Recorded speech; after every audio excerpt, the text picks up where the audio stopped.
I'm Linda Rosenman. I'm on the board of the Ryan Foundation and delighted to chair this session, or to introduce the session. Our first speaker is Jai Lawton. Jai is currently the team leader for startup and development at Indigenous Business Australia, a commercially focused organisation with a vision for our nation, in which the first Australians are economically independent and an integral part of the economy. Jai has a Bachelor of Justice degree from the Faculty of Law at Queensland University of Technology. Highly engaged within the QUT community, he has served as a student ambassador, equity ambassador and Odgeru unit ambassador. He's also served as a mentor for students as part of QUT's Indigenous Mentor Experience program. In 2012, Jai was awarded an Indigenous cadetship with the Law and Justice Research Department within Queensland's Department of Premier and Cabinet. In addition to his studies, in his spare time, I assume, Jai, was also a youth worker at the Brisbane Youth Detention Centre at Wacol. Jai will be talking about how current economic policy orthodoxy has contributed to inequality amongst Indigenous and Torres Strait Islander people. Our second speaker is Dr. Jeff Edwards. Jeff is President of the Royal Society of Queensland, the state's senior scientific organisation. In 2016, he was appointed as a Research Associate of the TJRyan Foundation. Previously, Jeff had an extensive career infusing public service with a steadfast passion for ecological science. In addition to positions with park systems in Papua New Guinea and Victoria, he has also served as a local government councillor and shire president in the Dandenong Ranges of Victoria and as manager of the Queensland Department of Lands and Natural Resources. His current research interests include analysis of the preconditions of economic prosperity, grand projects or public institutions, the debilitating effects of free trade for national prosperity, growing complexity in society, the environmental limits to economic growth, and exploring the value of public interest and national interest as benchmarks in public affairs. And Jeff's address will be how we can move forward and create more equal jobs for the future. So we will have both addresses. Jai will speak first and then Jeff, and then we will have about 10-15 minutes for questions. So if you don't mind jotting down your questions, particularly if they're for Jai, because people can often get distracted when there are two speakers, then we'll definitely have time for questions at the end of the session. So to start with, Jai Lawton.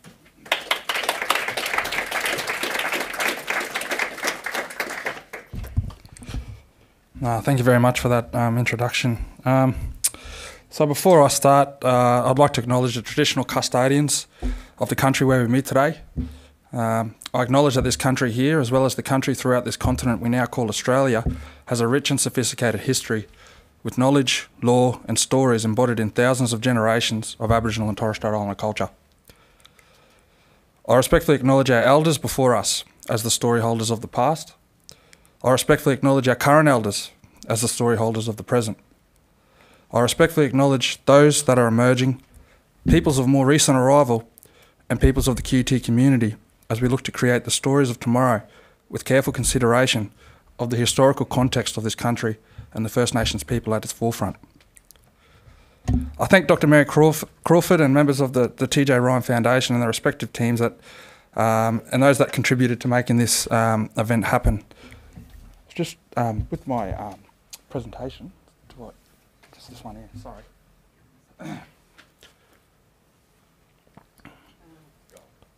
Sorry? I'll keep going anyway. So I'd just like to throw a few little disclaimers out there. Firstly, that I don't have the right, responsibility or obligation to talk on behalf of all Aboriginal peoples, and the views I share are those of my own and not reflective of the current organisation or any other organisations I've worked for previously. I might also add that throughout this presentation, I will refer to the term white, and that is not reflective of skin colour, though the set of values and beliefs. And the last thing is that the conversations that we will have today are not intended for blame or fear, but just to understand the context, to understand that the part that we each play, and to understand the part that we can play moving forward.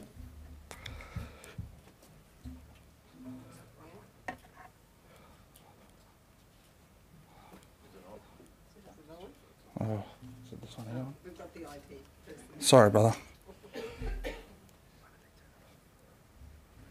Cheers, mate. So my genealogy. I'm a descendant of the Bidgera people in central Queensland, with also Scottish heritage of the Mackenzie clan in Scotland. I'm a previous graduate of QUT, and we've already discussed all that, so I don't need to say that. And so I currently work in the economic development space, which is, I suppose, in some ways at the end of the different end of the spectrum to the youth justice space. So I think what I'll talk about today is, I suppose, more on a high level of what's the orthodoxy of the foundations of this country, and how does that then filter down to the orthodoxy of the policies that are made, which then filters down to how that works on the ground and how that impacts Aboriginal and Torres Strait Islander people on the ground and in the communities. So firstly, I think it's important to provide context and understanding of what has occurred in history to get us to this current position. The first point I would like to make is that despite the vast majority of public opinion, particularly out there at the moment, that I tend to experience daily on Twitter and social media, which I shouldn't get that far into because it gets me wild at times, but anyway, the First Nations people of this country had an existing economy and traded for tens of thousands of years. And that's within the 400 nations within the country, or the continent now we call Australia, but also with internationally, and this is just a few, including the Portuguese and Indonesians and others that date back to pre-1600s. The second point I'd like to make is best to find in a quote from, I'll call him my uncle, but he won't like it, but that's from my Associate Professor Gregory Phillips, who's a medical anthropologist from the Wanyi and Jaru people of northwest Queensland. He explains, "Science is one knowledge system, which I have trained in and I respect. Yet it is limited. Aboriginal and Torres Strait Islander peoples have our own knowledge systems that have enabled not only the most sustainable societies, but flourishing societies for 60,000 years, and are not mere mythology. Societies where everyone had a role and everyone was valued in that role." The second point, and so that first point, I suppose, talks a lot about the orthodoxy of how this country of 229 years was established, and without much consideration to the 60,000 years that took place beforehand.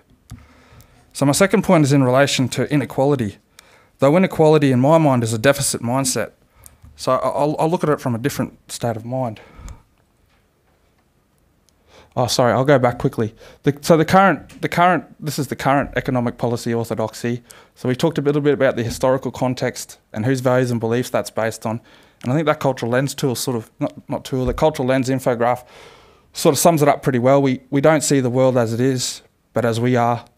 And then we often try to interpret those cultural values and beliefs onto other cultures, which is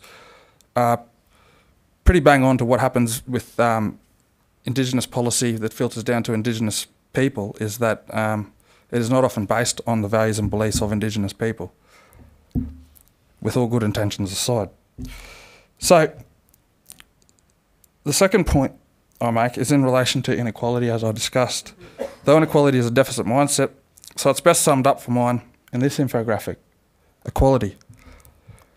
The infographic explains that equality is about sameness. Equality promotes fairness and justice by giving everyone the same things. That's Aussie values at its core, mate, isn't it? Everyone gets a fair go, don't they? Well, equality is only existent if everyone starts from the same place. When you look at the construct of the last 229 years of history in the colony of Australia, with specific reference to First Nations people of this country, we can quickly start to paint a picture that reflects everything but starting from the same place. Now, please note, I've only been given 15 minutes to explain this topic, as well as 229 years of history, and then look at ways forward, so just bear with me. when we explore the true history of this country, the factual history, that as a nation, that there's often an unpronounced fear attached. We see genocide through sanctioned state massacres, forced removal of children, segregation through policies and acts. Those policies and acts actually in Australia, for those that don't know, inspired the concept of apartheid in South Africa, a great achievement for our country. Stolen generations, and the list goes on, and that's not even scratching the surface. The reality is that if we all lined up in a room at the front here, from the same place, and asked a series of questions in relation to equality, the Aboriginal and Aboriginal women, more significantly, would be at the back end of the room. The historical mistreatment of First Nations people of this country is still happening today, and we're still feeling the effects of past mistreatment, generations later. So to suggest that we are a country of fair go and have each a chance of equality is another one of our country's, our nation's fabled myths. So in saying that, how do we achieve equality? So in my mind, we must first explore equity. Equity is based on the notion of fairness.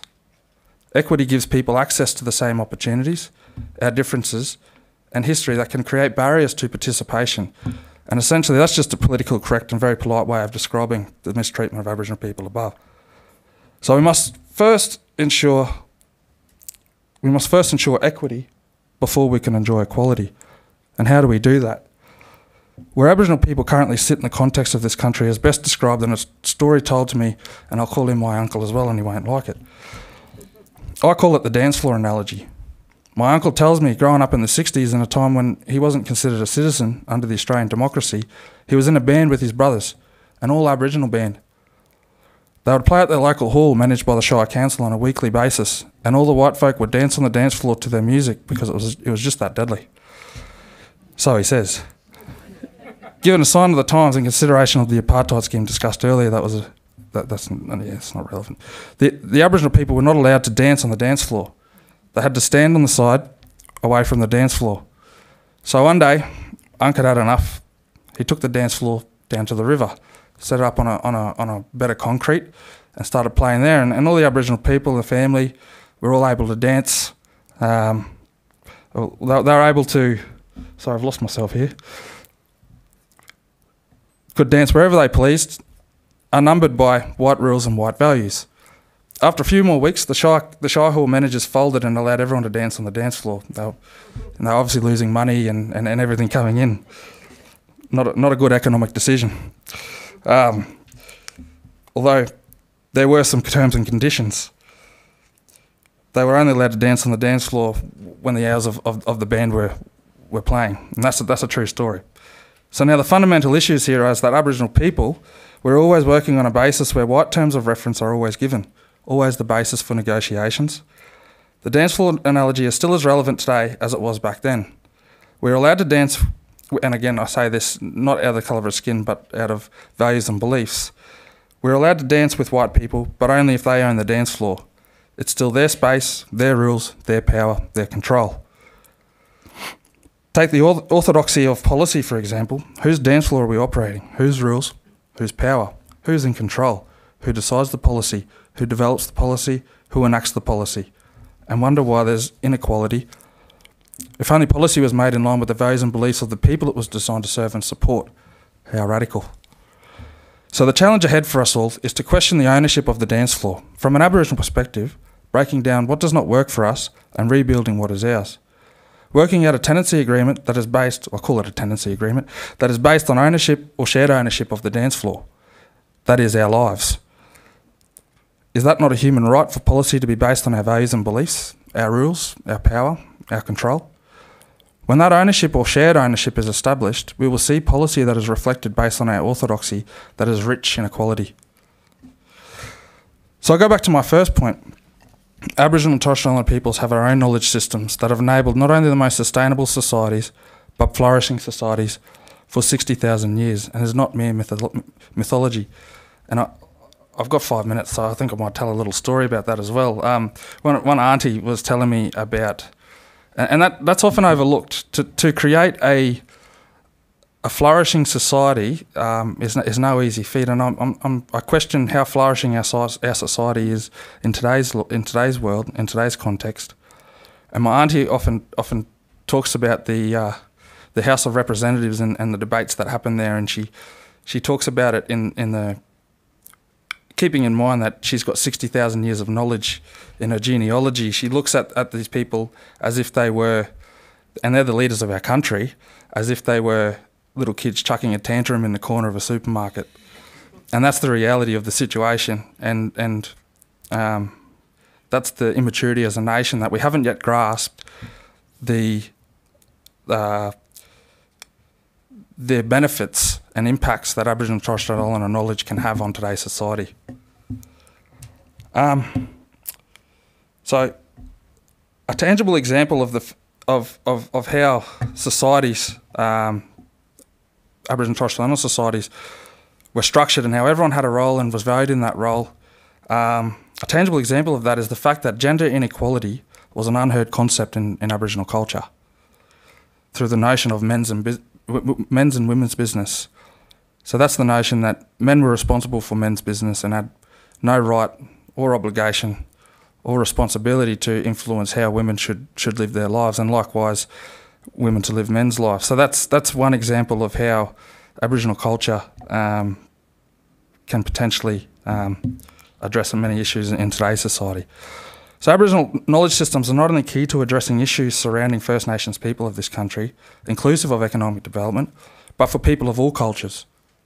It can assist in addressing issues of gender inequality, climate change, and assist in developing flourishing societies for everyone. I want to leave you with a tangible example of the impact Aboriginal knowledge systems and cultural principles can have in today's society.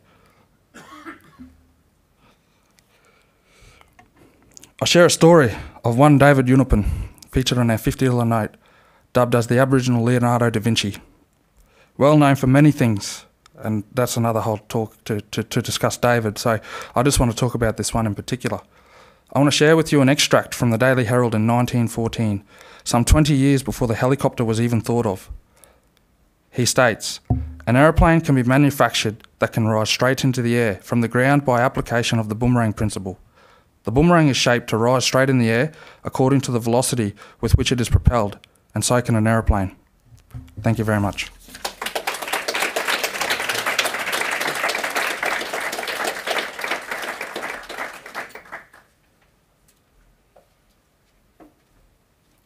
Thanks, Jai. As spokesperson for Queensland's non-government scientists, I'd have to rise to Jai's challenge and say we acknowledge the original observers of this country.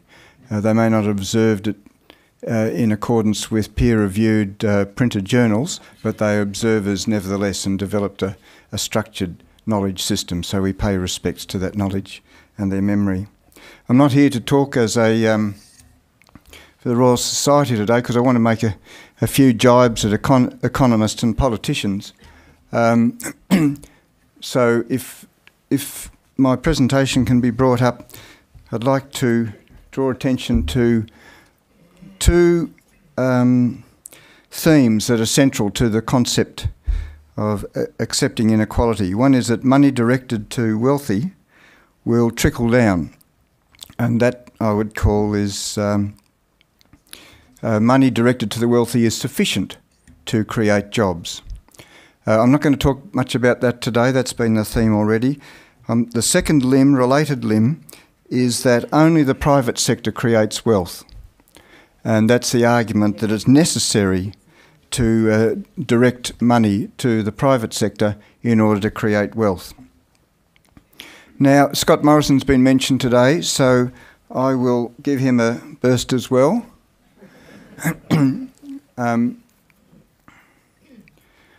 The government understands that $1 in your hand means you're more likely to make it into $2, while $1 in the government's hand is more likely to turn it into 50 cents.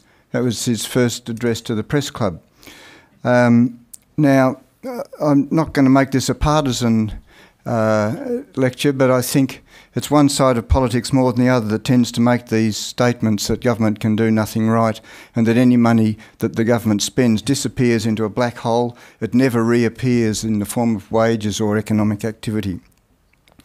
Part of this I'm going to build on Tim's comment just before lunch. 4 malign effects of using GDP as a measure of economic activity. One is it's a flow account, so it has no recognition of debt or capital, the erosion of capital, whether it's human capital, which is forefront today, environmental capital, factories, or any other form of capital.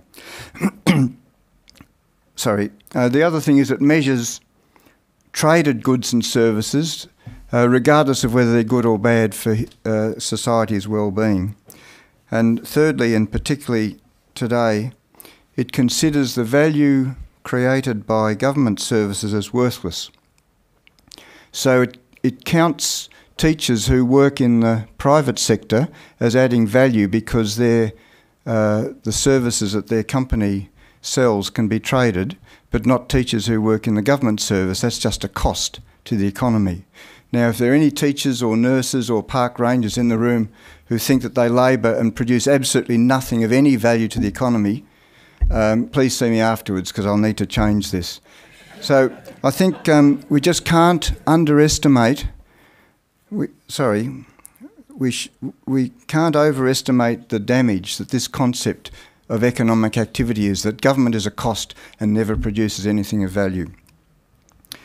And the final thing, which I won't dwell on today, is that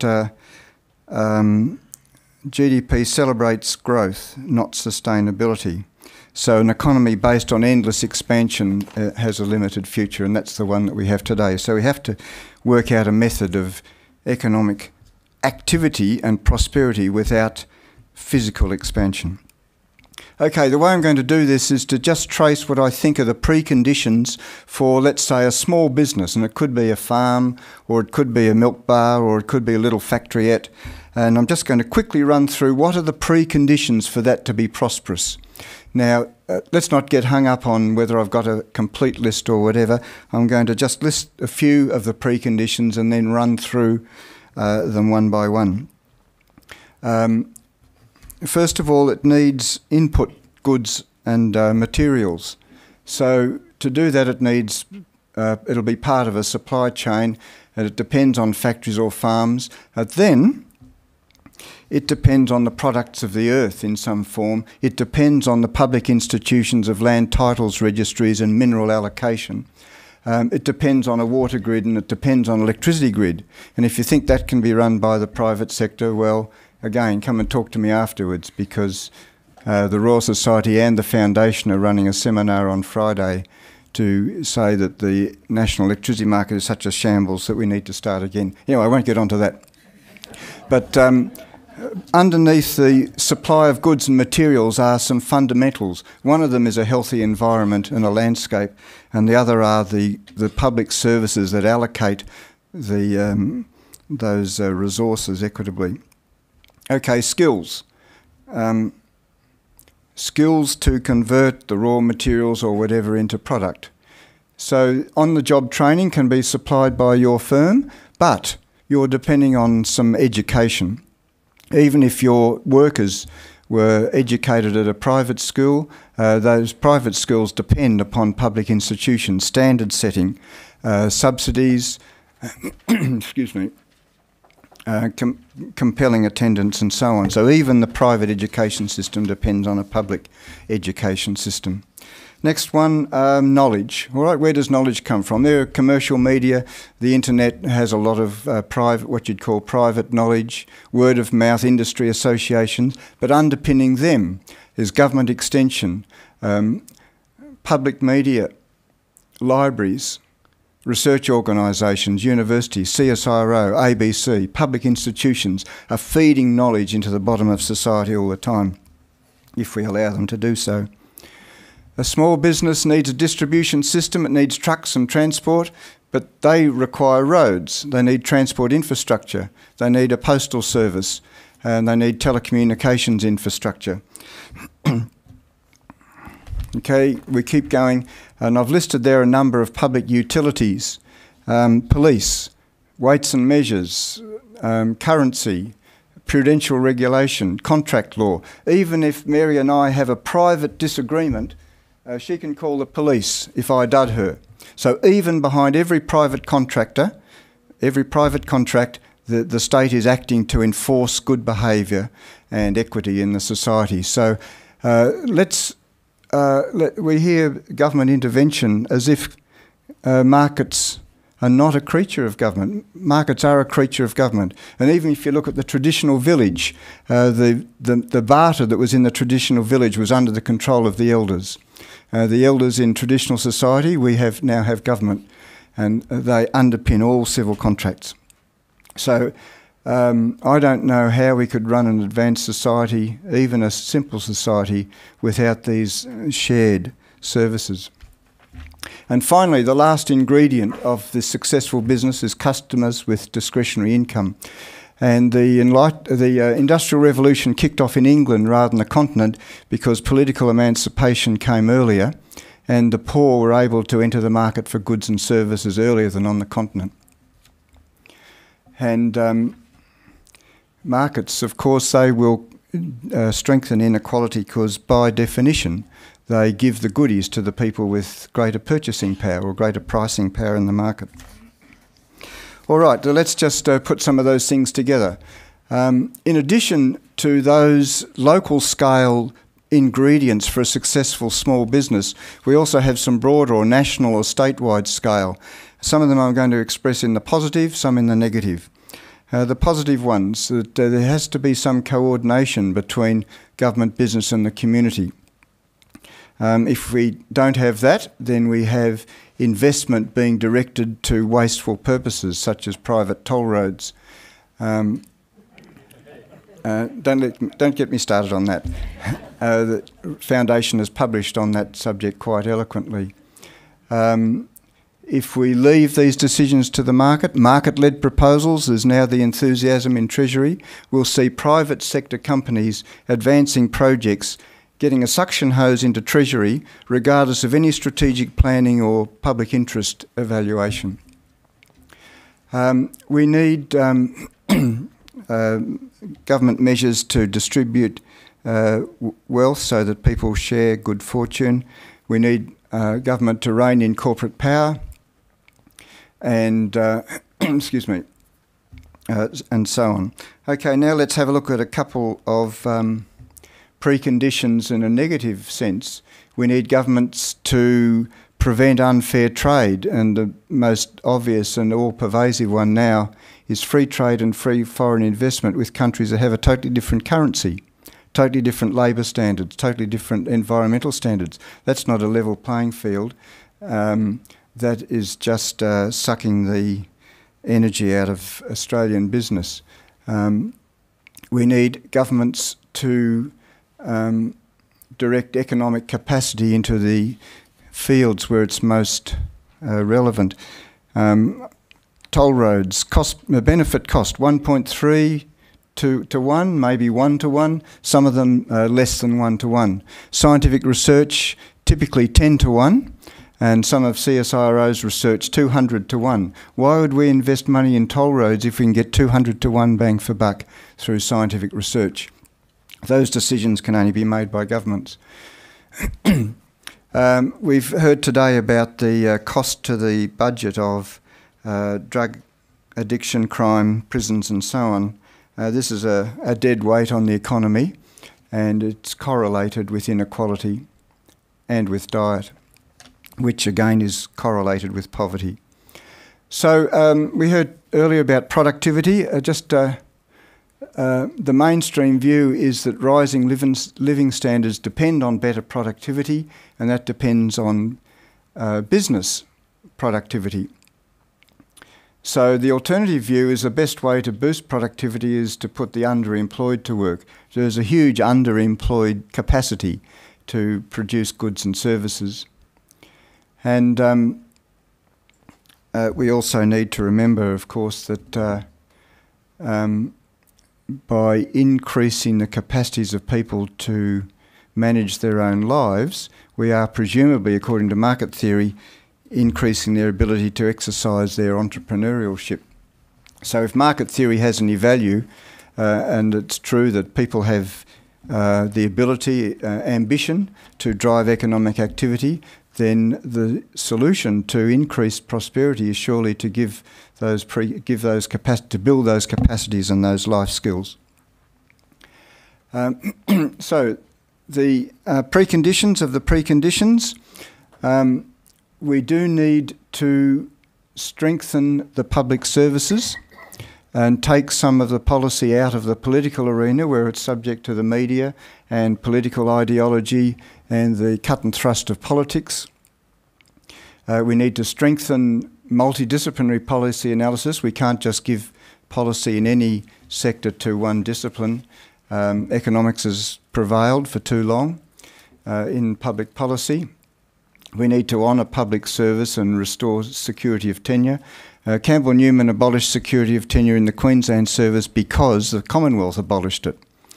And of all of the frank and fearless values that the Commonwealth looked at when it revised its Public Service Act, security of tenure was the one that went by the board.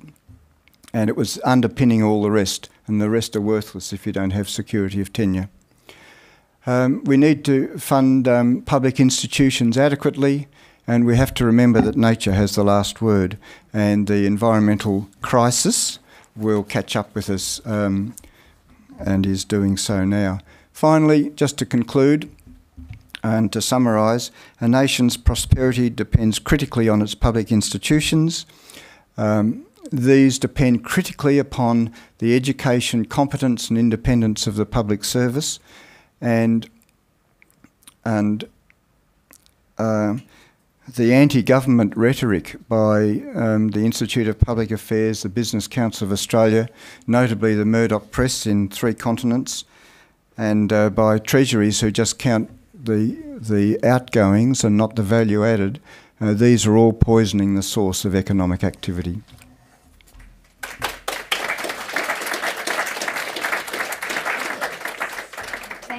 Thank you, Jai, and thank you, Jeff. We have about 10 minutes for questions. So if there's roving mics, well, there's a roving mic over there.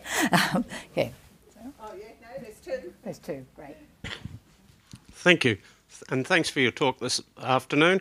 Jeff, I've got a question for you. You said nature's going to have the last word in all this. 2017 is the year that nature can outproduce natural products more than the human race consumes it. So obviously we're in a nosedive from here.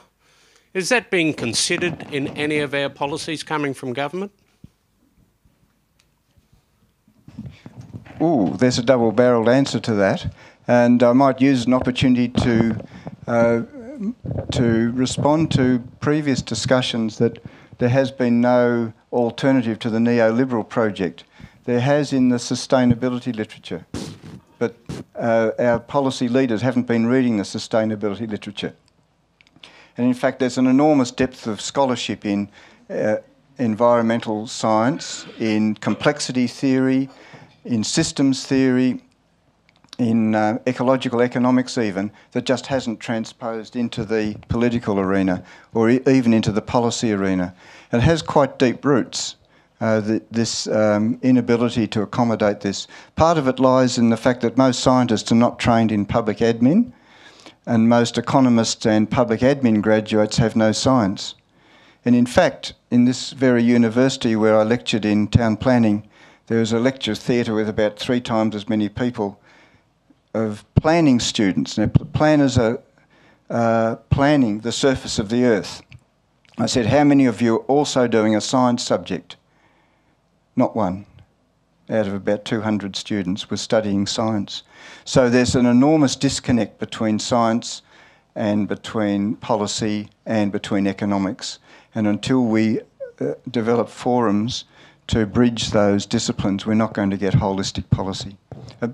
I mean, people in social science and social welfare could say the same thing, and with some validity, but it's certainly scientists are very conscious of it. Thanks. This question's addressed to both speakers.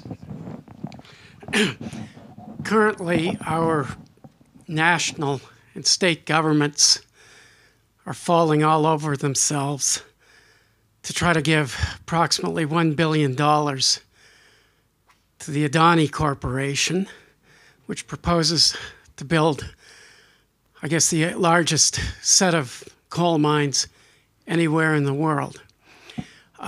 Certainly, Jeff, this policy would seem to rail against just about every dot point you had up on the screen in your talk. And I'm also assuming that Jai might have some questions or issues with it. My question is, given that this particular policy on the part of both the National Liberal Coalition government and the state Labour government seem to be working in tandem, but seem to go against sort of any kind of knowledge that climate science has produced, that sound cost-benefit economic analysis has produced, and I'm sure also goes against what Indigenous knowledge systems might have to advocate about this. What do each of you feel that members of the public that are concerned about these issues can do in the face of governments, national and state, that seem to take or attach no importance either to the natural science, the social science, the history, or general public opinion? Yeah, can everyone hear me? Yeah. So, yeah, I think it's... look, I'll start off by saying the ontology, the reason for existence in Aboriginal culture is that the land doesn't exist without the people and the people don't exist without the land, and that's just how simple it is. And that then forms a relationship and a spiritual and a connection and a spiritual connection to the earth, and that's what every Aboriginal governance system, every Aboriginal totem, everything was aligned to that ontology, and keeping that ontology in harmony. And at the moment, it's as you mentioned, it's not in harmony, and it's from my perspective, it's about, I think many of the things that we both, but it's about valuing the knowledge systems of Aboriginal culture, because Aboriginal culture at its heart can help and cure, or at least go to address climate change issues. But at the moment we are sitting down the bottom of the pecking order because of this neoliberal agenda. So I'm not too sure what the answer is, other than I hope that it's not we're not dealing with this issue when it's all burning down and crashing, which seems to be the case at the moment. And it's about, from my perspective, it's about, well, how do we, and I think, and this is where, in my opinion, that non-Indigenous people play, because we're 3% of the population, so we can never influence this nation to a point on our own. So it's about firstly valuing our knowledge systems in order to get others to value our knowledge systems, because I solely believe that our knowledge systems can help assist in bringing these two things back in harmony. Thanks. My response is consistent with that. If the economic prosperity of the region depends on a coal mine, then the Queensland economy is ruined. It utterly has no future at all. The second limb of my answer would be that I'm not sure that there is actually a good theory for generating economic activity in the regions at present with the free trade environment that we've got, and with some of the other policy settings, many of which we've discussed today. So there was a discipline called regional studies or decentralisation studies that ran out of juice in the 1980s because of the neoliberal dominance.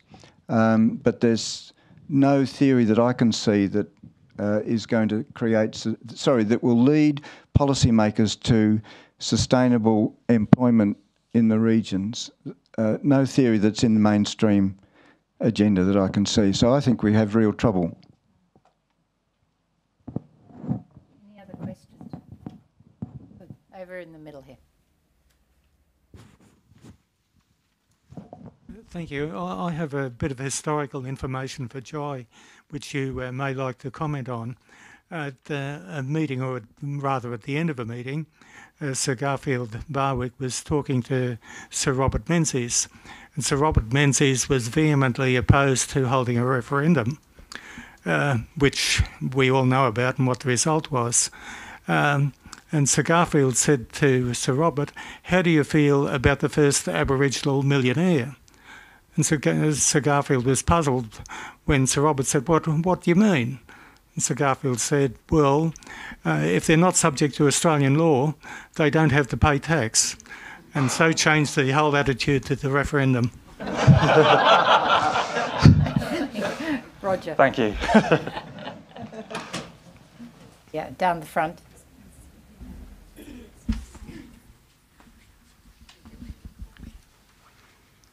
Roger. Roger, sorry. Beg your pardon, I didn't see you. I wanted to take up some words that were used by Jeff and suggest that they are very significant, although they're very simple. He talked about the government's role, quote, to share good fortune around. Now, that can be turned around, it seems to me. And if you were a capitalist, you would say that's what it's all about. Governments should be not sharing good fortune around, but encouraging people to make good fortunes. Good not necessarily being a moral judgment. But I think that one of the arguments that needs to be put is that there's nothing wrong with a government sharing good fortune around. But a lot of people would reject that. And it's usually dismissed as the politics of envy. I myself have no problem with the politics of envy. I think if they're rich people, you can envy them. But nevertheless, I mean, that is an important philosophical position hidden by some rather simple words. A bit hard for me to respond without getting extremely personal. I buried my father a fortnight ago, and in looking at his life and giving the eulogy, the very first of his attributes that I admired in front of the funeral was that he was a good father.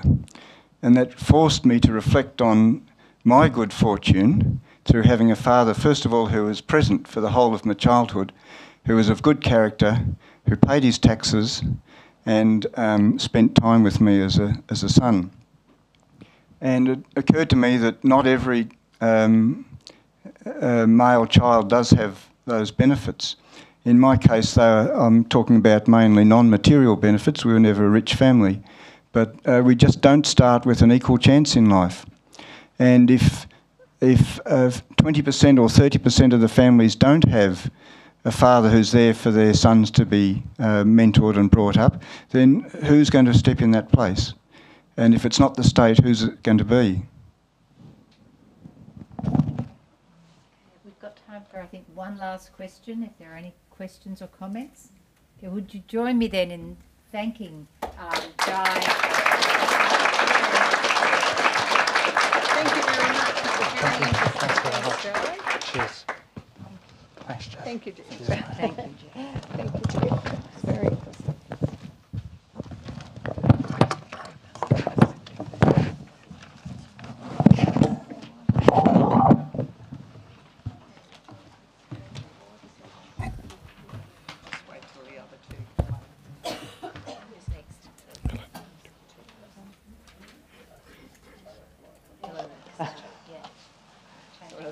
Changing of the guard here.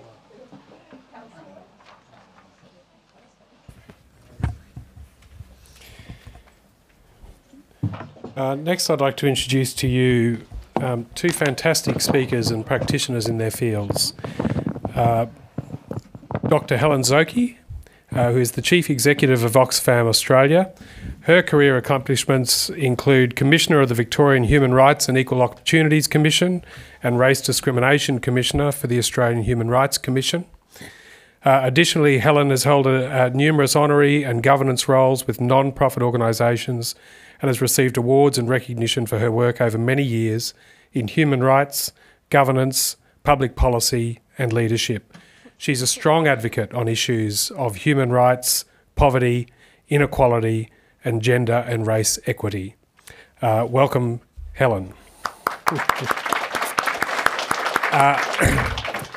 And I'd also like to introduce to you Dr. Cassandra Goldie. Cassandra is the CEO of the Australian Council of Social Service. Dr. Goldie has public policy expertise on economic and social issues, civil society, social justice and human rights. Her former roles include Director of Sex and Age Discrimination with the Australian Human Rights Commission, Director and Principal Solicitor with the Darwin Community Legal Service, and Senior Executive with Legal Aid in Western Australia. In addition to being recognised in the Australian Financial Review's 100 Women of Influence, Dr. Goldie was selected as an AFR Boss True Leader and voted one of the Impact 25's most influential people in the social economy. Doesn't come much better than that. Furthermore, Cassandra was recognised by the AFR in 2015 on the annual Overt Power List. I'm clearly doing something wrong. So welcome to you both, and I think, Helen, you're going to kick us off.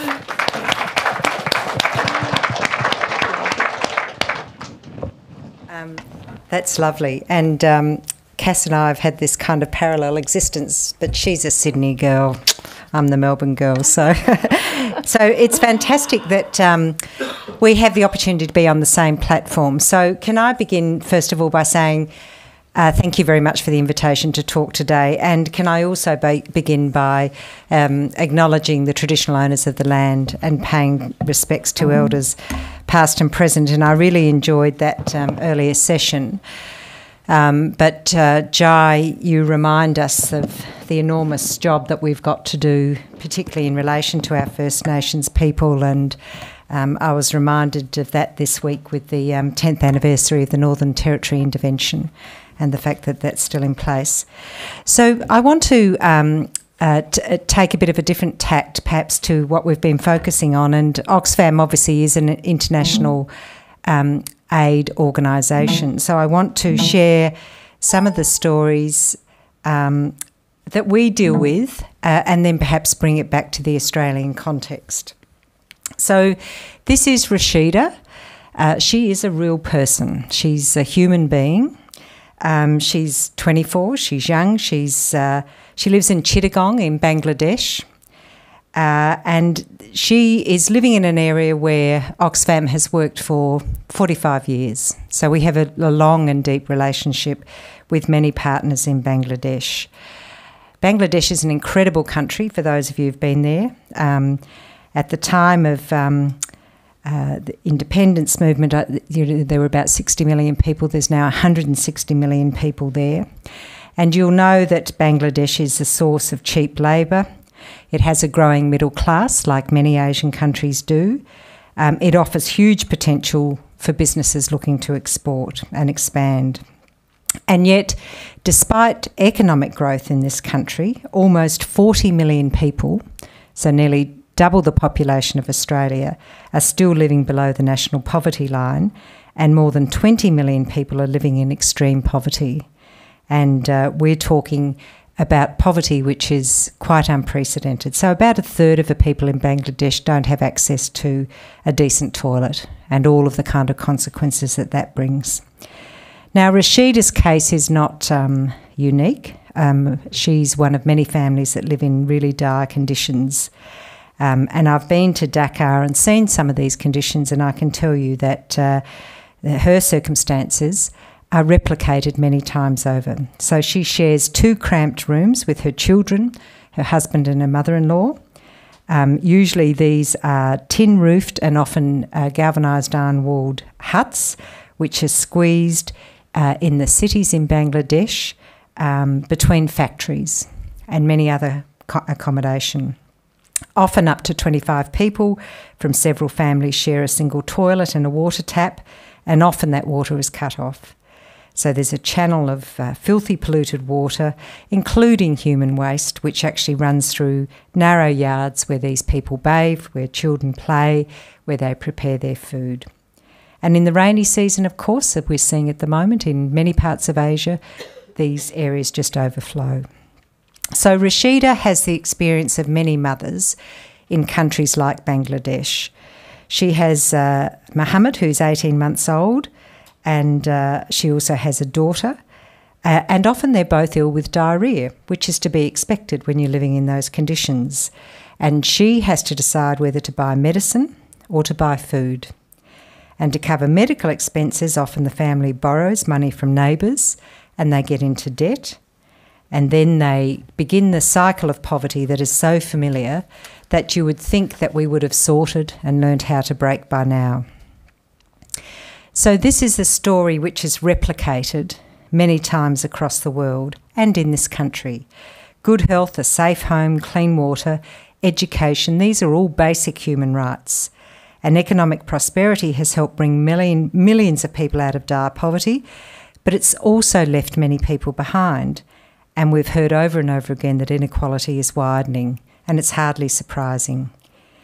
And as we've heard, I think, from the previous two presentations, it's easier to build wealth from a position of wealth. And I think Jai's position, you need equity before you can have equality, is a really wonderful way of capturing that sentiment. So some of these statistics I hope you're familiar with, because Oxfam's been doing a lot of work on the modelling of what's happening in relation to wealth across the world. So this year, our modelling told us that 8 men, and they are men, today own as much wealth as the poorest half of all humanity. So that's 8 people on one side of the scales and 3.6 billion people, 3.6 billion people on the other side of the scale. And the 8 men could fit into this golf buggy. I don't know if this is Donald Trump's golf course. Could be. He'd certainly have those golf buggies. And and here in Australia, we're also seeing inequality rise, and Cass will talk more about this, but let me give you the high-level statistics. The richest 1% in Australia own more wealth than the bottom 70% of the population combined. And it just doesn't make economic or moral sense to have such a concentration of wealth. And the gap between the elite and the poor is a fundamental problem, because what we have with the concentration of wealth is, of course, the concentration of power. And then how do we actually get to a position where we change that? So it's interesting that globally this discussion about inequality has come to a consensus view that extreme inequality is actually bad for economic growth. But the problem is the elite can favour policies to suit themselves, and that they can exert much greater influence than those people who are actually struggling at the bottom of this incredible yawning inequality gap. So how many of us can lobby the government for a loan to build a railway line connecting our coal mine to a port? There's not many. How many of us can afford an army of tax accountants to reduce our tax bills to zero? We know that large multinationals are able to manipulate their corporate structures to avoid paying billions in tax in the countries where they operate, and this means that governments are actually missing out. There's a prior question, will governments actually invest in the necessary social protections that are needed across the world? But they're not even getting a chance to make those decisions because they're not getting the revenue that they should be getting. We heard just last week about the extent of such tax avoidance right here in Australia at the public hearing on corporate tax avoidance, and we saw Google and Facebook suddenly declared millions more in revenue in Australia as a result of the scrutiny that's put on them, and some are following suit. And we expect the ATO expects $7 billion in sales will now be booked and taxed in Australia as a result of the new anti-tax avoidance laws. But it's not just Australia that's missing out.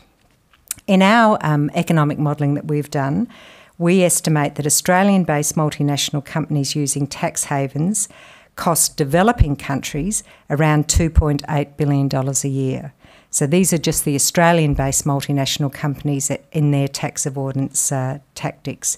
And globally, the OECD estimates developing countries are losing between $100 to $240 billion a year every year in revenue. And this is money which potentially can go to hospitals, to roads, it can pay for doctors, it can pay for teachers.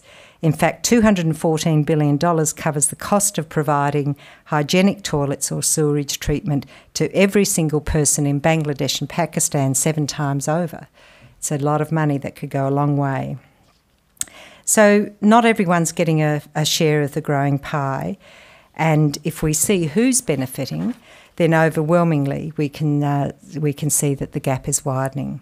So over the past 25 years, the global top 1% has gained more income growth than the bottom 50% put together. I mean, these are staggering figures if you actually put individual people into the frame and think of the difference in how acute this is. In Africa, for example, decades of record GDP growth benefit a wealthy elite, but 50 million people on the African continent are still living in extreme poverty. And closer to home, we've seen Asia moving more to be middle class, middle economies. But in Indonesia, for example, we see that on the Gini coefficient ranking, it's increased from 0.3 in 2000 to 0.41 in 2013, even though its economy went through spectacular economic growth. So this gap is incredible in terms of widening. And we know, for example, that this gap is very acute in the context of Australia. So I'm a Melbourne girl. For 7 years, Melbourne was crowned the world's most livable city, and that paints a rosy picture of the second largest city, but its ranking misses, actually, for example, the number of people sleeping rough in Melbourne. And that's more than doubled over 7 years. And this photo is actually the tent city that was recently dismantled in Martin Place in Sydney, right at the base of the RBA. And this is a constant reminder, a graphic reminder of how the lives of people have been impacted as this inequality gap grows. So what we've seen is that trickle-down economics simply doesn't work. So the rising tide doesn't bring everyone as it rises. And Oxfam and other organisations like ACOS are in very good company, because the OECD and the IMF have also recently shown that wages have stalled in spite of people's hard work, and working people, and particularly women, sit at the bottom of big corporations that are keeping working conditions poor.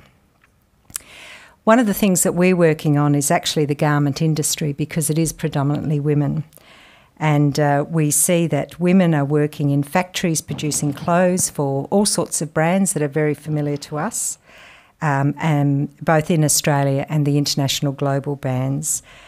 We're focusing on labour rights with these women, and this is our naughty and nice list, which actually lists the garment manufacturers that either work in Australia, the retailers that work in Australia or sell in Australia, that are doing something to improve the conditions of garment workers. So labour rights are what are needed for many of these women who basically work to put the clothes on our back here in Australia. These are women who are working in countries like Myanmar, in Bangladesh and Vietnam. Often they work 6 days a week, sometimes 7. Sometimes they work up to 23 hours a day. They often earn less than $4 a day for their labour, and they struggle to make ends meet. Often they come in from regional areas, they move into the cities, they move into the sort of accommodation that I described that Radesh lives in, crammed into big cities like Dakar, with a view to actually sending money back to the region, but they don't even earn enough to have enough to send back to their families. They struggle to make ends meet, they frequently fall into debt, and if they get sick, they don't get paid. If they get pregnant, they lose their job. So the gender bias is not exclusive to developing countries. The gender gap in Australia is around 16%, but the gender gap in these countries is even greater. So inequality is a scourge that is really impacting on millions of people across the world. So growing inequality is not part of some natural phenomena that we have no control over. It's actually a product, and we heard this before from Jeff, that it's a product of political and economic choices, and the effect of it is that it's actually trapping people into poverty. We need the kind of economy with businesses that power opportunities, one that create decent jobs and decent pay, that restore the environment rather than just extract from it, and that treat women and girls equally. We need businesses that actually respect the land, that respect the cultural and sovereign aspects of land across the world, in this country and in many other countries. And we also need an economy in which governments defend and respect the voices of citizens and listen to ordinary people. Governments need to make the rules fair for all. Countries must collaborate to close corporate tax loopholes and make multinational corporations pay their fair share of tax. These are the kind of policies that we should be arguing for here. We've seen some little glimmers of light about when governments do take up this proactive action, that they actually can make a difference. But I think there's a lot more that needs to be done, and we need to be calling for a shift to a fairer system for all, and understand that that's going to be resisted by those who are benefiting from the great gap that exists at the moment in terms of inequality. But it's terrifically important that inequality is finally on the public agenda for the moment, although a disputed fact, but we need to optimise the opportunity to talk about it greatly. Thanks very much. Thanks, Hannah. Thanks,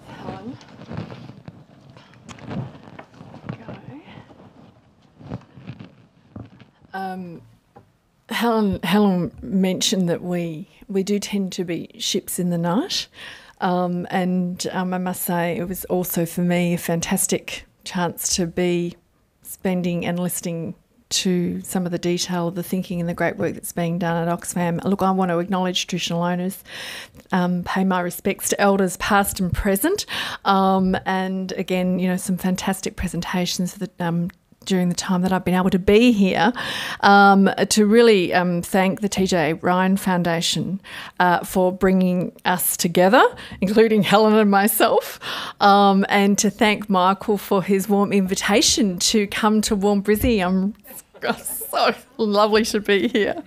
And look, I'm happy to get political because it is essentially political, this topic. It's been a very busy week for the Australian Council of Social Service. In fact, it's been a very busy years. We had a global financial crisis. And one of the stories that often gets told about Australia is that, look, we did pretty well, we weathered the storm, the ravages in other countries, but, you know, we did well. And, of course, our, widely lauded finance ministers and treasurers love to go on the global stage and talk about that. Yes, indeed. And, of course, the government policies at the time were very, very important in providing that kind of economic stimulus. But the reality, of course, is that we are in a period of austerity. We have a determined effort by government to be austere. And in order to support that agenda of cutting government spending, it is being supported by political rhetoric. A number of the senior ministers of the current federal government are particularly active in fostering this rhetoric. The first rhetoric is that poverty isn't a problem. If we're talking about poverty, really we should be looking at the absolute poverty measure, a few dollars a day. And of course in Australia, if you are relying on Social Security, you're doing pretty well. And in fact, we could probably make some more savings there. So I've been in a couple of Senate committee hearings just this week where the government, despite its best efforts to rip a lot out of the Social Security system, which it wasn't able to do from that 2014 budget, it's having another go. So we've now got about $1.6 billion in cuts. This time what the government has done has sort of unbundled them into a whole lot of little cuts that add up to a lot of money. The base rate of the New Start allowance, if you're unemployed, if you're on the lowest fixed income in Australia, is $38 a day. And the other rhetoric, of course, is that if you're not doing well, it's your fault. It's an individual flaw. You're lazy. Because there is plenty of work out there. And so the government is right now trying to tighten the screws on the compliance system So they're going to try and make $200 million in budget savings from cutting more people off from Social Security more often with harsher penalties because you're just not trying hard enough. We've got, the other idea, of course, is that you have a bad drug and alcohol problem. So we're going to drug test you. I had the honour to be listening to the best health experts in the country give their evidence to the Senate committee this week, where they reminded the committee that we have 200,000 people in drug and alcohol rehabilitation services at the moment. We have another 200,000 people who are ready and willing and wanting to deal with their addiction and cannot get into services because of a lack of money, and a significant number of those people have self-identified to Centrelink today. They are there already saying, I want help. Okay, but, you know, that's the problem. What's the other problem? Oh, well, you're a liar and a cheat. So the current policy which fosters this idea, of course, we had the robo-debt. That was a significant effort to make a significant savings, clawing back over the last 6 years. But most recently, one of the policies, I just want to, for the single mothers and parents of Australia, I want to make sure you haven't missed this one. What we've got is a government proposal that if into the future, if you're a single parent wanting to rely on we're needing to rely on Social Security in the future, you will have to get a third party to go on statutory declaration to say that you are single. Yep. You're not sleeping with somebody, you're not living with them, you need to get a third party statutory declaration. So what we're suggesting there is, look, you know, we think a lot of people provide information to both the tax office and Centrelink about their set of circumstances. Yes, I use this car for business purposes. Yes, I use my home for 40% of my time to run my business, etc. We're going to believe absolutely everybody except the single parents of Australia who have to get a statutory declaration to say I'm not lying. So these are the kinds of cultural contexts of the debate that the current federal government is pursuing through a policy environment. But I think in our view, and I'm very pleased to see the level of interest in the room this afternoon, Friday afternoon, on the issue of poverty and inequality, is that it is a problem. And we think that one of the reasons that while certain parts of the media and some people in the community, because of pre-held conceptions, think that all these policies might be worth a go, the overwhelming sentiment in the community is that things aren't good. That poverty and inequality is a problem in Australia, and I possibly will rattle off the slides. I'll get to that. But fairly recently, I did happen to go to one of those AFR events. I was there, yes, and I was on a panel with a number of people, including Brian Loughnane, who is the former president of the Australian Liberal Party. And it was a topic about populism, you know, the sort of what had happened with Brexit, what happened with Trump, and what are we dealing with in Australia. And we have mostly been talking about economic inequality, I think, but of course we do have deep issues of racism, discrimination and cultural and social inequality, and a very, unfortunately, right now, a very nasty debate which is being generated associated with gay, lesbian, queer, trans and intersex people. And I am a queer person and I'm not very happy about that. But Brian Loughnane, coming back to him, he said on that panel, the major parties have to deal with poverty and inequality in Australia. Now, we will have a lot of debates about the best way to do that, but of course the most important starting point is for us to get to a point where the government of the day has a policy agenda which is about addressing it, and so that is absolutely up to all of us. So we have to, I think, both continue to share the knowledge about the reality in Australia and the globe. and to then be gathered in places such as this where we grapple with the really smart policy solutions and build the consensus on that. So I don't know, maybe I'm not where I'm meant to be on that. Did I lose it? Did I lose it? Just bring it back for just a moment. That's all right. Peter Saunders was here this morning, and unfortunately I wasn't here this morning, but we have collaborated with the University of New South Wales over doing trend analysis on poverty and inequality in Australia since 2012. Can I just get a sense of the nod in the room for people who were there this morning about whether Peter covered that really, really well? Well, sorry, I'm sure he did. He's an excellent colleague, but he gave you the facts and stats. Okay, all right. Well, look, it doesn't really matter. I just wanted to have a backup that we do know that it is a credible measure that we are using about the poverty trend in Australia, the 50% OECD measure. The budget standards work. Did Peter talk about that? Ah, okay, all right. Well, he should have, because he's led the work with us, and it's a very important piece of research, which I'll touch on just briefly now. So, yes, we have been doing the analysis about poverty trends. It's almost 3 million people, including 730,000 children, and importantly, 40% of children are in single-parent families. All right. And when it comes to inequality, yes, it is absolutely right, of course, that Australia does not have the extremes of inequality that we are seeing in other countries. There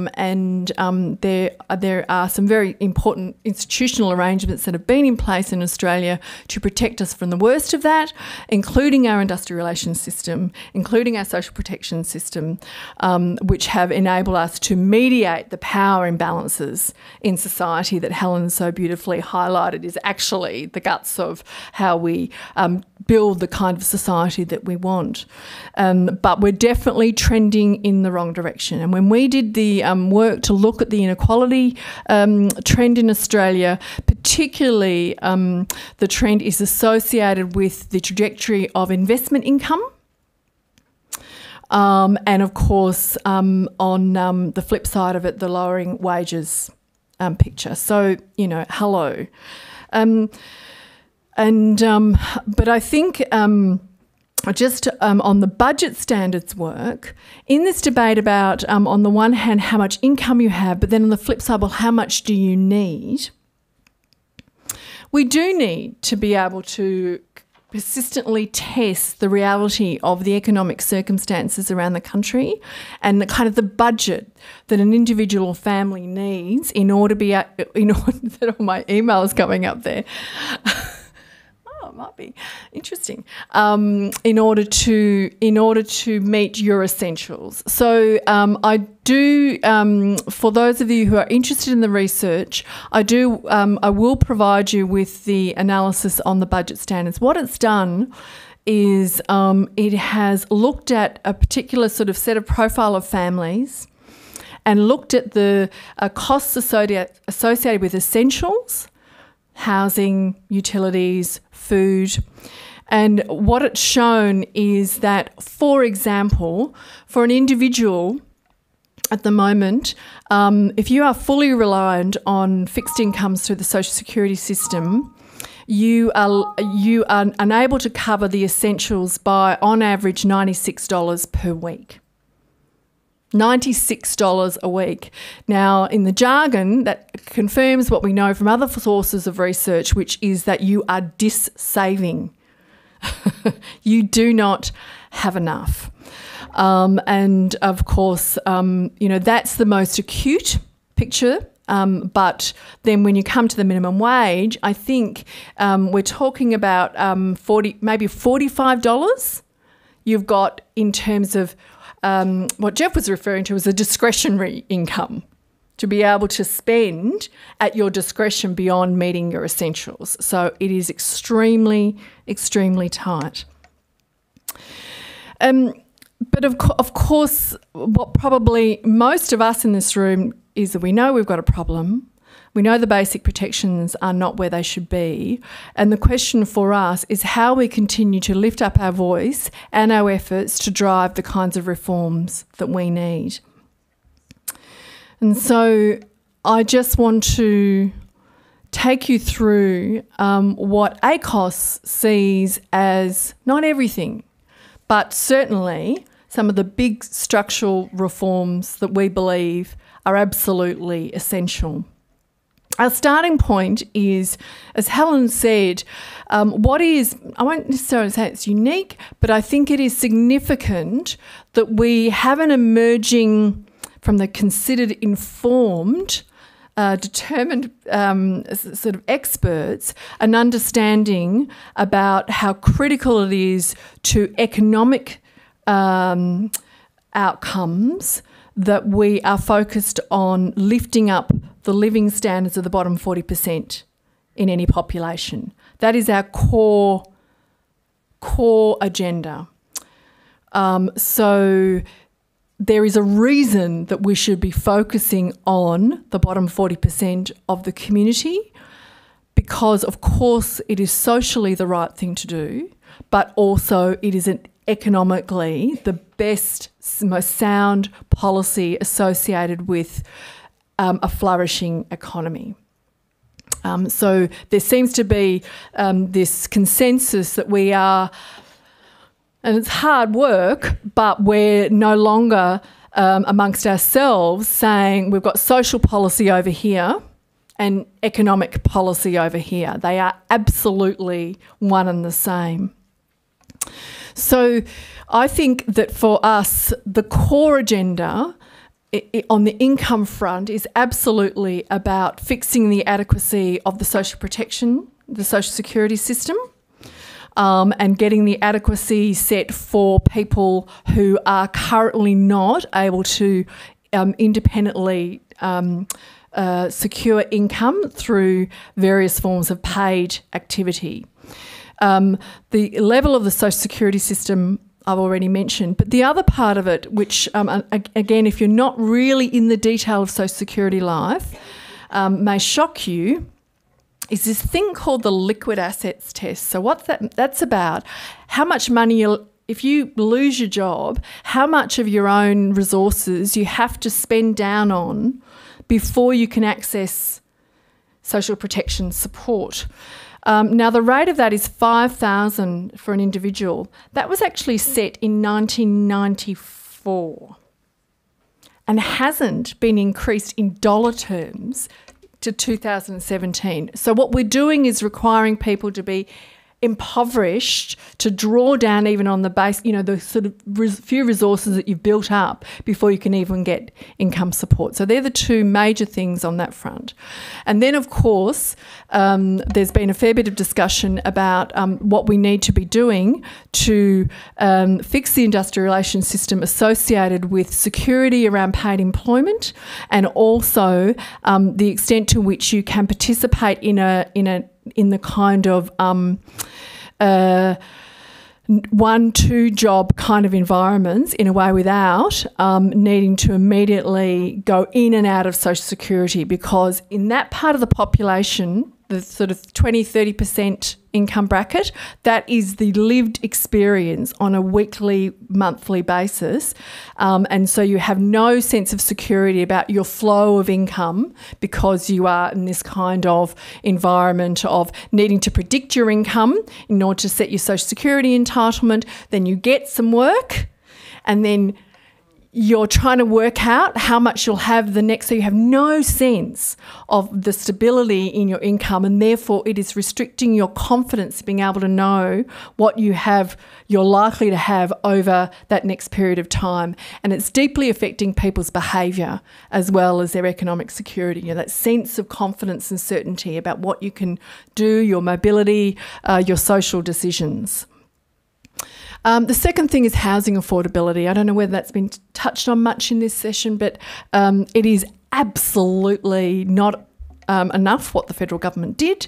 And in fact, when you put the scrutiny on that set of packages from the federal government, it did nothing for low-income households. All the financial investors, the private investors have said, yep, we kind of like what you've done. We reckon we might be able to get involved in some investing on what's called affordable housing, but none of it will actually stimulate any increased supply of social housing for people who are on lower incomes in Australia. And we think there is a huge agenda for us, which is quite an exciting one, for us to influence a potential future government who is more open to looking at social housing to really get that policy right. The universal services agenda, I think what's quite exciting is both in the community and also amongst many experts.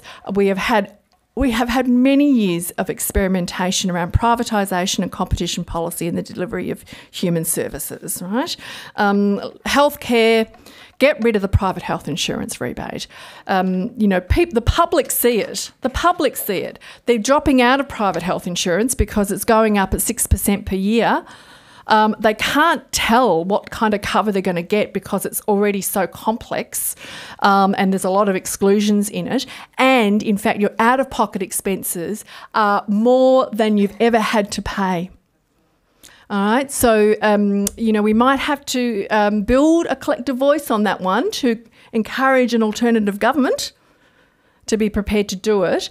And there are very powerful interests involved in the health sector, but it is absolutely the right policy.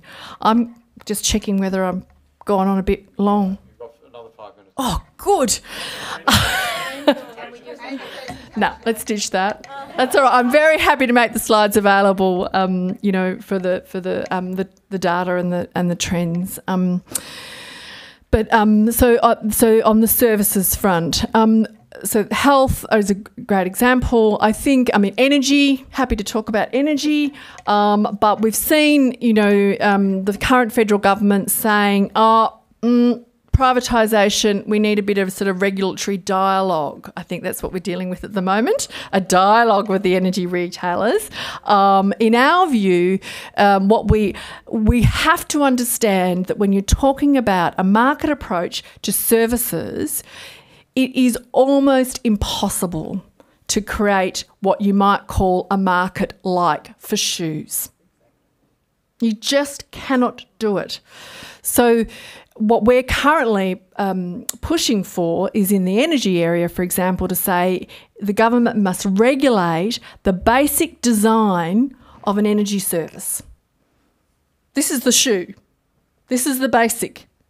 And all the retailers have to provide it and they have to say how much it costs so that we all know what we're buying. And of course, we've seen a lot of commentary to flush out the fact that there's no transparency around the current pricing of these plans that people are coming on, so that people are not able to make, the wonderful, glorious choice associated with the market approach. Aged care, I don't know whether there's anybody involved in aged care at the moment, but there are big concerns as we see, further sort of individualisation around the provision of aged care, the lack of transparency about that, the amount of money that will be spent in marketing. Okay. Can I just for a moment, though, talk about early childhood? It's been really good that we've had this kind of discussion about education, the sort of so-called Gonski debate. And I won't go into detail about some of the concerns, but I think at least we've had a recognition that it is universal value that every child is entitled to a great education and that it should be financed in a way which ensures there is equity in the delivery of that education. But our early childhood area is just unbelievably chaotic, inadequate, and when we tried, I'm looking at Marion here, when we tried collectively as well as separately to influence the federal government over its childcare package reform, which is essentially a market model, right? You get a bucket of money and you go out and you have a go at trying to afford childcare. The government designed its reform, which had some elements of something a bit better, but it was fully tied to workforce participation. This is still seen as transactional around, well, how much we'll give you, how much you'll earn. You've got to make sure, essentially, you're in paid work for this system to be triggered for you. But the reality, of course, is it is about an early childhood education that as a country like Australia, if we are, how can we possibly accept that about 1 in 4 children or 1 in 5 children will get to primary school disadvantaged and behind? Because that's kind of what Gonski was designed on, that presumption that that's what we will be, that's what we're fixing into the system, and yet we've done nothing to properly ensure there's universal access to early childhood education and care for every child in Australia.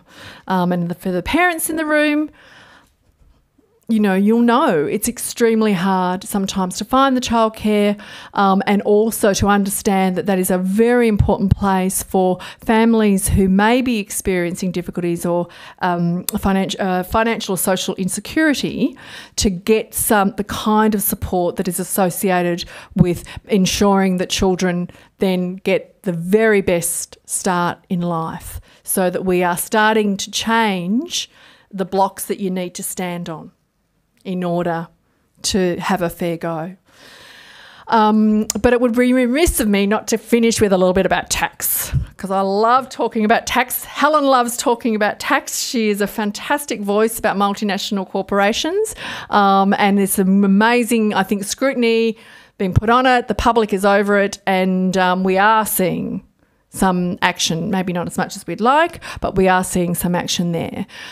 We also say that the primary agenda on the tax front, yes, there is that sort of the argument that you just want to tax the rich more because you don't like people who are rich.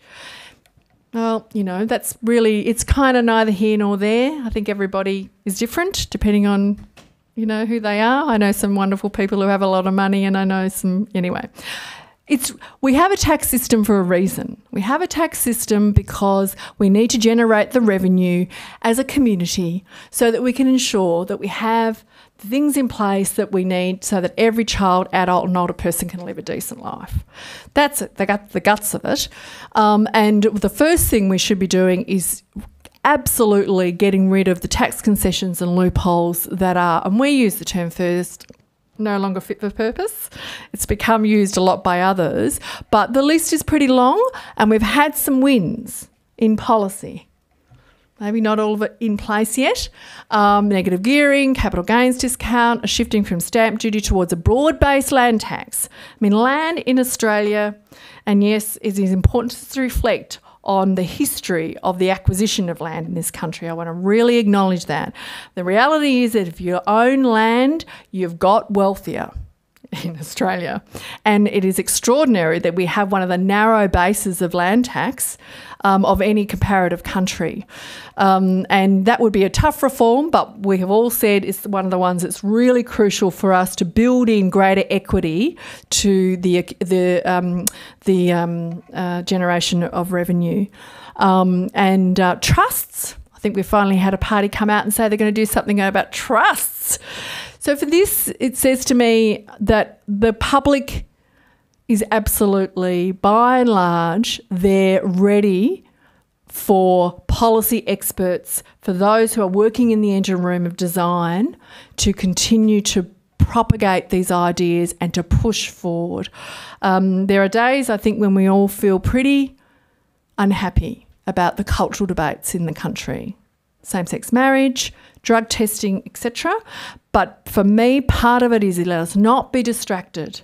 Let us build the community leadership where people are really wanting to know how we can make sure that we are going to live in a society where people are not lonely, where you are going to be okay, and that your children can have confidence for a great future. Thanks.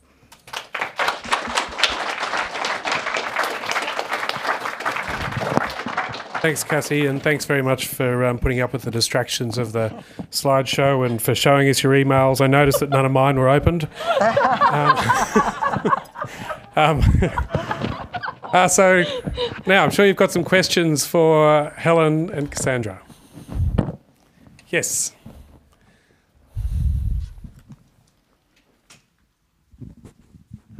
My question, please, is for Cassandra. In the light of the information which you may have in relation to Queensland, but probably not because you're from South Australia, at the present time, on average, something in excess of 480 people a week are having their electricity cut off. It's more than 20,000 a year.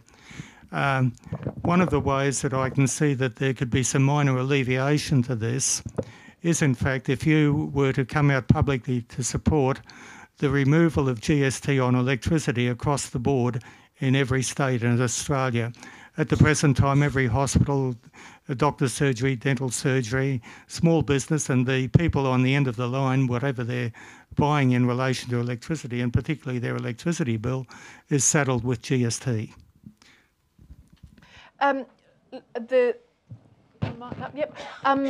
Look, I can't provide an immediate comment on that idea. I think ideas in this area are always really, really welcome. But what we are saying is that energy is an essential service. It is not about a market. And we actually need to design the regulatory environment so that you cannot be disconnected. There may be other flow-on consequences if you are genuinely a bad payer, but that disconnection is not actually the outcome of that behaviour.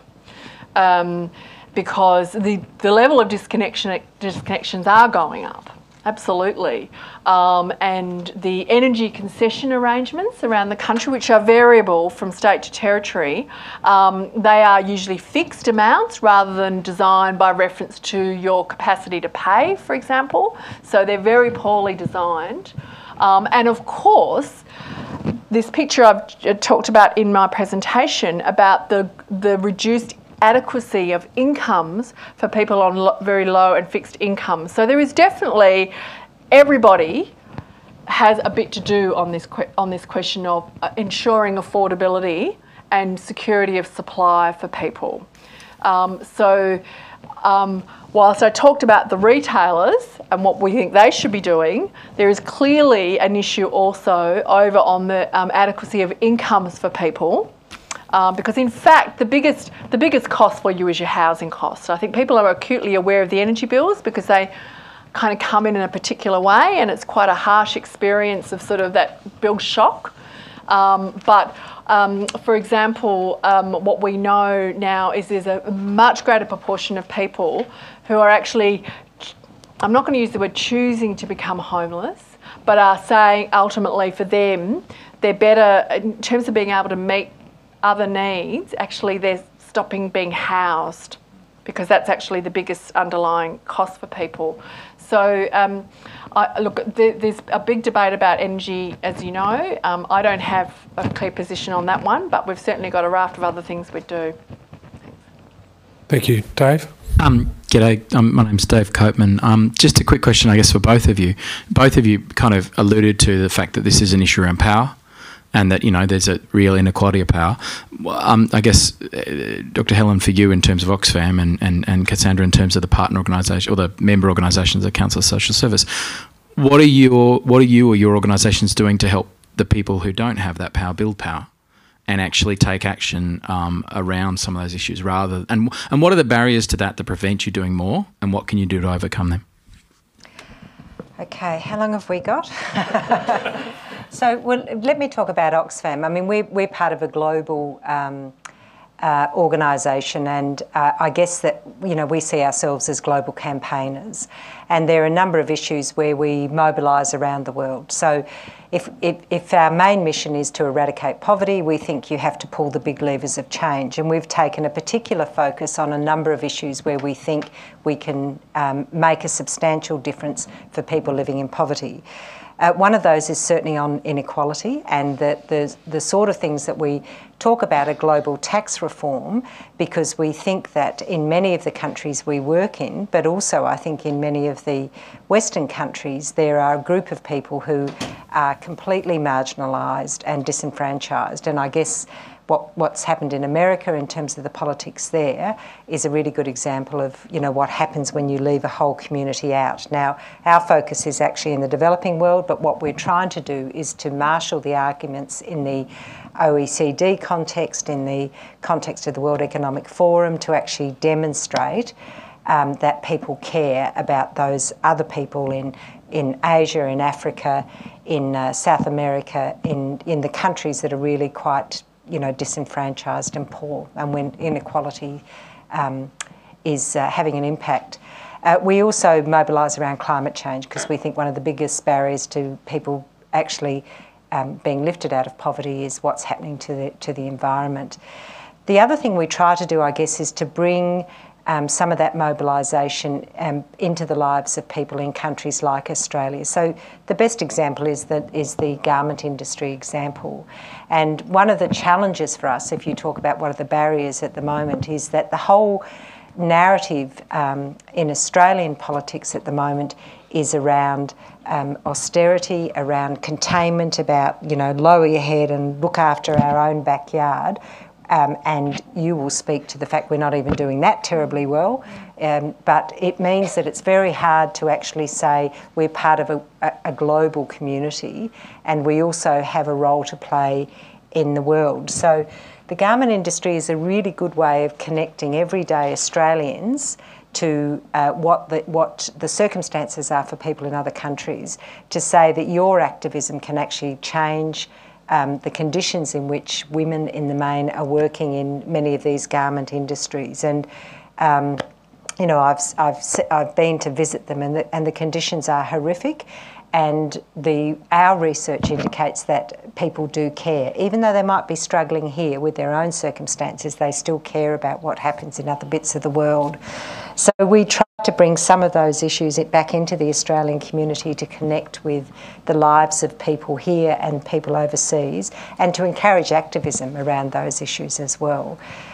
We mobilise, we have campaigns, we have online petitions, but it's also trying to create a narrative that basically puts human beings at the heart of it, and the fact that it's in all of our interest to invest in a better community, whether it's here or whether it's in Bangladesh or whether it's in the Pacific or whatever the case may be. Now, there are lots of other things that we campaign on, but that's the way to do it. But it's challenging at the moment, because the narrative globally is kind of look over there, and it's about demonising people, and even the discussions in the last week around the kind of the impact of the colonial past and how that's depicted in statues, and everything just reverts to this kind of nasty common baseline of narrative. And so I think what we're trying to do is to partly rebut that, but also to create an alternative narrative is about what the possibilities are, what the responsibilities are. And they're the responsibilities of individuals, but they're the responsibilities of governments. Governments can make huge differences. They're the responsibilities of business. And it's kind of alarming that in some cases business is sort of leading governments in some of the social policy areas to at least raise issues. So yeah, that's kind of the package of what we're trying to do, I guess. Just a couple of things from me to add to Helen. I think on the sort of public voice or national, people have already got some level of power. You can get your voice heard in places. I think one of the most important things we need to do is there's a huge amount of shame that is associated with not having enough. And of course, the sort of rhetoric I talked about at the beginning helps to fuel that, if you sort of ask, we know that sort of the polling persistently shows that people think that the rest of the community is doing much better than they actually are. So, well, what's your average, your median wage? People say, about 80,000. Well, actually, the median wage is 54,000. So 50% of people earn 54,000 or less. Half of us earn 54,000 or less. Yeah, so that kind of really, persistently debunking those basic messages around, who the community is, so that people have a greater confidence that actually I'm kind of normal what I'm dealing with. Then I think secondly, privately, definitely in this area of where people do speak up to talk about their personal circumstances, certain medias can really come in and, the sort of the welfare bashing stuff, for example. And I think privately, it's really important that we see people like as a human rights defender. It is very important to get on the phone, find them, let them know, are you okay? Anything that we can do for you, because, it's like, it's pretty scary, and each time somebody disappears, that undermines that effort, because it does take a lot of courage to, speak. And then I think on the sort of kind of structural question, of course, in the union, there's a great power and a tradition of organising. Yeah, so, it's been great to see the Australian Unemployed Workers Union get going, based out of Melbourne, but, it's really great to see that voice coming up. And we've just had, Sally might have talked about this morning, the CDP, the Indigenous First Peoples Union. Fantastic, that sort of stuff. I think beyond that, a lot of service people in human services will there's a risk that we've got caught up quite a lot in service delivery. And I think remembering that you are community leaders as well, with a lot of knowledge. And if we talk about economic development, social development, others may, in terms of the growing consensus about the place-based, regional approaches. So fostering that kind of coming together at that kind of regional level. Who's out there? How can we spend some time together and to then be able to kind of build those collective voices more and more? I think that's because there's an economic agenda, an environment one and a social one that actually binds people together. Thanks, Cassie. Then you know who to call to say, are you okay? So we've got about 5 minutes of questions. Might get a couple more in. 2 up the back there. I guess my question is to Dr. Goldie. I guess questioning one thing you said was that we've got an austere government. I come from a regional area 2 hours north of here, one of the poorest federal electorates. We see lots of government money spent on building better regions. So it's vote buying for the middle class, while our kids are not ready for school compared to Queenslanders, income support. So I guess more a statement than a question, but whether you want to comment on that. Of course, it's a great point, we have, searing scrutiny and debate over the cost benefit of, that's childcare. Or remember, Mariam, we had to, they kept saying, we have to fund the childcare package by cutting income support from single parents. That was the basic formula for financing the childcare package. But when we come to building things, the Snowy Hydro, what do they cut? Anyway, Adani, others, of course. And there is a gender analysis that I sometimes like to bring to that, actually. With very limited knowledge of the subject, I get the feeling that the federal government's saving a lot of welfare money by making it very difficult for people to use the system. They have to report income weekly, they have to have the app, they have to have access to a computer. I walked here this morning down George Street and saw a number of homeless people in the street, some still asleep. How do they tap into welfare? I've no idea.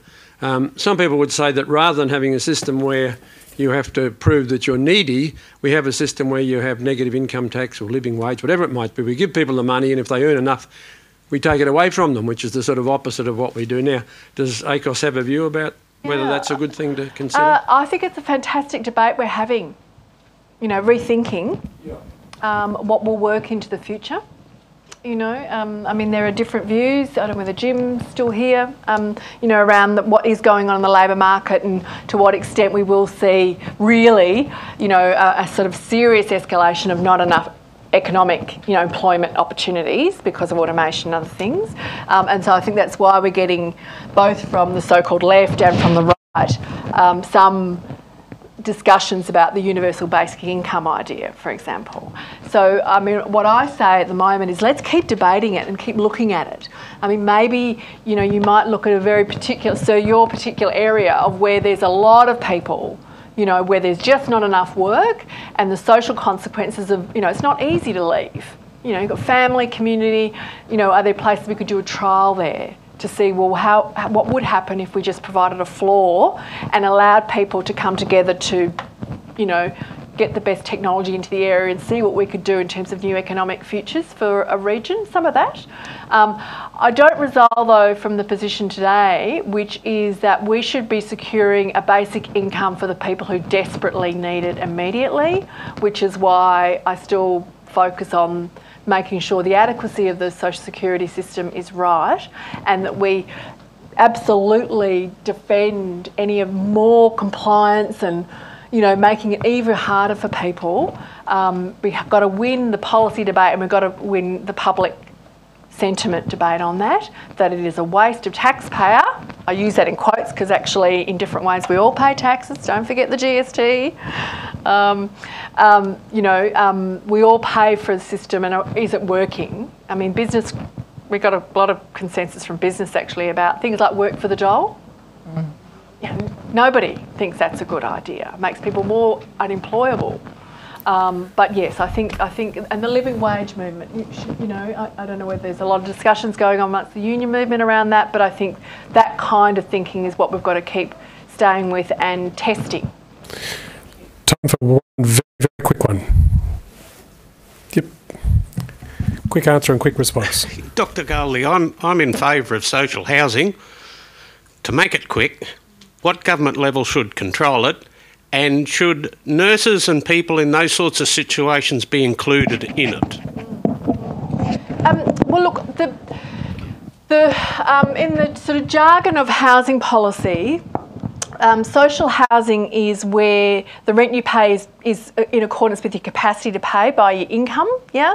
Then you've got affordable housing, which is discounted to the market rate, so 20% less than the market. And then you've got the open private rental market there, you know, and then who provides it? It can either be government, and as we know, government is pretty much trying to get out of it, right?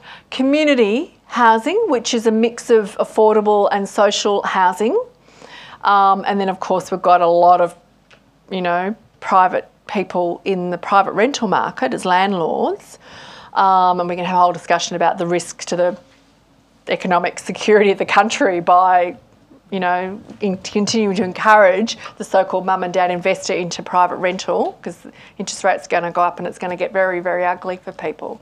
But I think what I said is there's a bit of in housing policy, there's a bit of a view that, oh, government just should get out of it. They'll never build public housing again, you know. And I kind of said, well, let's just pause on it, because actually, who has the greatest capacity of low-cost financing is government. Yeah? And if you asked a young person today, how would you feel about, you know, the government being involved in actually ensuring that there was housing, you know, where there was a new, you know, they were trying to open up regional activity? Oh, I think that'd be okay. You know, so I think both we've got to absolutely insist on ensuring we've got housing which is tied to incomes, because in terms of the risks for people on very low incomes and the private rental market, the gap is always going to be crushing. So we've got to have that kind of social protection housing in place. And then I think we need to really work on saying this is not about politics, it's about financing and the best financing models. And we're not there. Okay, we might finish up on that point. I'd like you to show your appreciation for Dr. Helen Zoki and Dr. Cassandra Goldie. Thank you. Thank you. We've now got a coffee break until 3:50, and then we would like you to come back for our final speaker, which is the Honourable Wayne Swan MP. So 3:50, we're back in here. Thank you.